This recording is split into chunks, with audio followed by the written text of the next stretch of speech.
สบายดีเพื่อนเฟซและก็สาวแฟนเพจทุกคนเนาะขณะนี้ก็ได้มาทำการไลฟ์สดอยู่ที่ฟาร์มเห็ดบ้านพลิกเจริญเขตผู้สร้างคำขณะนี้เห็ดของเฮาก็กำลังเจริญเติบโตเป็นหอบที่ซ่องแล้วพอตอนเช้าได้เก็บออกสู่ตลาดในจำนวน100 กว่ากิโลฉะนั้นในเวลานี้ก็3 โมงปลายพอดีตอนเช้าคิดว่าจะมาไลฟ์สดก็ย้อนว่าดินฟ้าอากาศบ่มหน่วยเนาะเพราะว่ามันมืดโพดฉะนั้นจึงได้มาทายให้เบิ่งฉะนั้นถ้าทานได้สนใจก็สามารถติดต่อเข้ามาโดยเลขหมาย5670 951หรือจะแอดทางวัดแอปเข้ามาโดย5670 951เนาะอันนี้จะเป็นเกมพร้อมที่จะเก็บออกตอน3 โมงนี้จำนวน50 กิโลอันนี้เป็นล็อตหนึ่งนะผ่านมาตัวนี้จะเป็นเห็ดฮงกรีเนาะ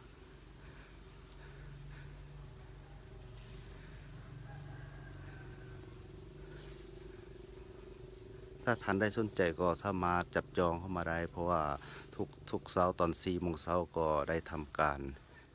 มาเก็บเห็ดแต่เช้าแล้วก็5 โมงก็ได้ไปส่งที่ตลาดเนาะถ้าท่านได้สนใจก็สามารถไปซื้ออยู่ที่ตลาด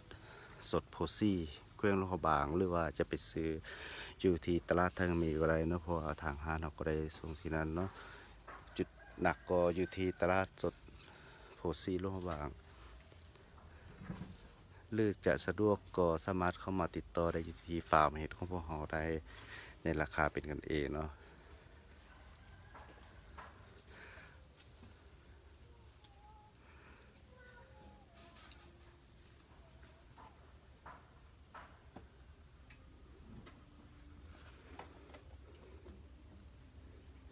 อันนี้ก็จุดประสงค์ก็เป็นเพื่อโชว์ดอกเห็ดให้แก่แฟนเพจเบิ่งว่าดอกเห็ดเฮามันจะสวยงามขนาดใดฉะนั้นถ้าท่านได้สนใจก็สามารถมาจับจองรายในมื้ออื่นเช้าก็จะมีออกสู่ตลาดเหมือนกันเนาะอันนี้ก็เป็นล็อตหนึ่งที่จะสวยเบิ่งจะเกมออกตอนมื้ออื่นเช้าตัวนี้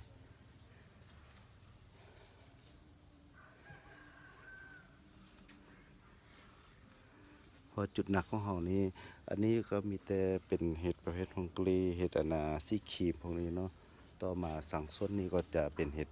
ประเภทเห็ดพุทธาหน้าดำอาจจะดูแลยากนิดนึงเนาะฉะนั้นก็ให้สมกันมันก็มีหลายสมควร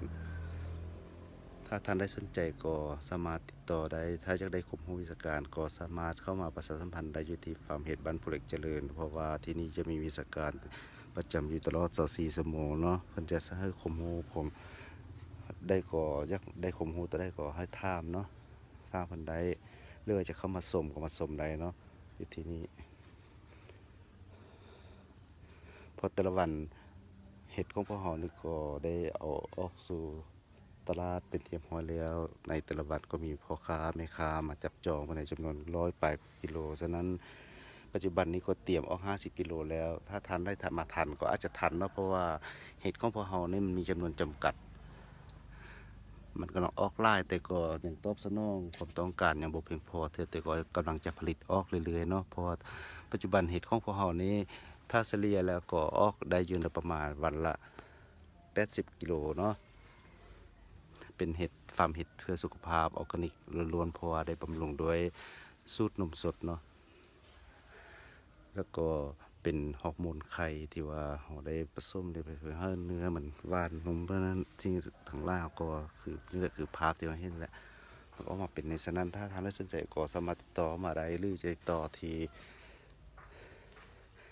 ฮานสุริศักดิ์ฟรีจิตจำหน่ายในพันคุณภาพเพื่อระหว่างก็ได้เนาะตามโดยเรื่องไม่5670 951ฮะ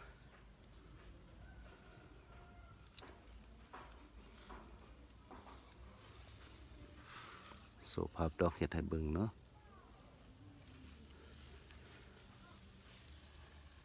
มื้ออื่นเช้าคิดว่าตอน4 โมงเช้าน่าจะสามารถไลน์ได้เพราะว่าเรากำลังเก็บอุปกรณ์ดอกไฟเข้ามาเรียบร้อยแล้วอยู่ที่ฟาร์มเห็ดแต่ละตูบเนาะของเราเนาะเพราะว่าปกติ4 โมงเช้าแต่ละวันเราจะได้มาไลฟ์สดอยู่ที่ฟาร์มเห็ดแห่งนี้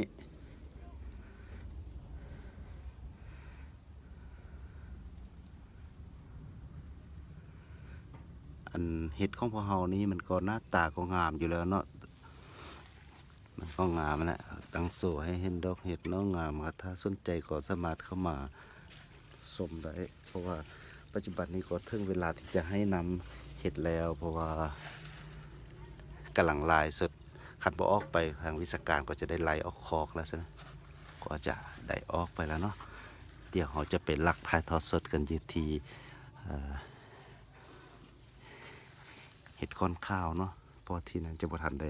หดนำเถอะเนาะปัจจุบันนี้ที่นี้เป็นกำลังไล่ออกคอกแล้วฉะนั้นข้อจบกันลายสดเรื่องโซดอกเห็ดด้วยคันนี้เนาะไปพบกันอยู่ที่ตู้เห็ดค้อนข้าวเนาะเพราะที่นั่นวิชาการจะบริยูเราจะได้ลอยไปไทยให้พวกท่านสมว่าเห็ดค้อนข้าวออกงามขนาดใดเนาะเอาข้อขอบใจที่ตามกันลายสดของเนาะแล้วพบกันใหม่